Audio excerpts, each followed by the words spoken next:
Hey yo, it's your boy Monster Man Rocco. It's your boy Swagger Rock. This is Snack the Ripper. And you have to go, you don't know. This is Master Ace. You are now rocking with the best. Breaking Records Radio. Breaking Records, man. Breaking Records Radio. Breaking Records Radio. Breaking Records. Breaking Records. Breaking Records Radio.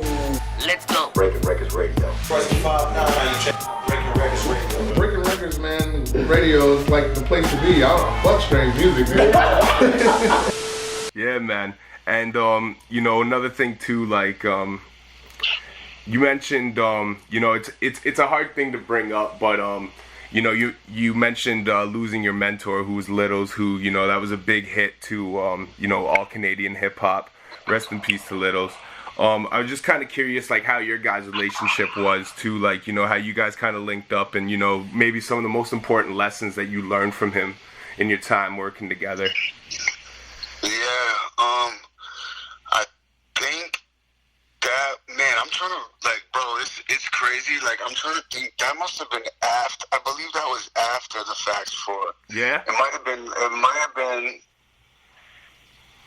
I think it was. Like, it might have been after the Facts 4, shit, like, the year after or something. I was in, because what actually happened, how I met Littles was, I was in a rap battle. They had a rap battle in the city at this place called the Marquee Club. There was like eight people that were supposedly the hottest people in the city. He was in it, and it was like freestyle battle on mics. Like, it wasn't battle like you see today. Yeah. It was like on mics, like tournament, like you just, like, the winner, if you lose, you're out type of thing. And I remember I was against him in the finals, and I remember always hearing about him, and like, that he was the best in the city, and you know what I mean? And basically, yeah, it was me and him in the finals. I ended up winning against him in the finals. It was a crazy moment. I won like $500, man. I was like, shit, I don't know. I was probably like 16 or something like that. And I remember it was a big deal. That's kind of like how my name started buzzing, like, in the city, This might have been before the Facts 4 thing, I think, maybe.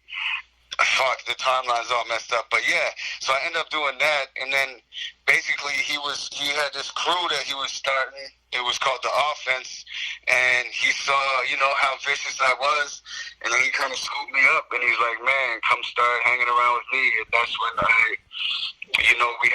we did crazy shit. Like, we had a song on A Boy Wanted to Be back then. He pulled me into the whole Offense versus Wise Guys, that whole Drake and all them beef or whatever. I don't know if you remember that. Yeah. Like, so I was like, bro, I was like in high school. And like a part of like the biggest shit going on in Canadian hip hop. So I was just excited, man, back then. And so I just started hanging with him, man. And he always was very, very just encouraging to me. Like, he believed in me so much, and like, I was naturally like, kind of a reserved, like, shy type of person. But when I grabbed the mic, I went crazy. So he kind of gave me that confidence, like, yo, you're one of the best, man. Like, start acting like it. He kept, he had the reassurance. So, I don't know, man. It's just a terrible, terrible loss. A lot of great memories, man.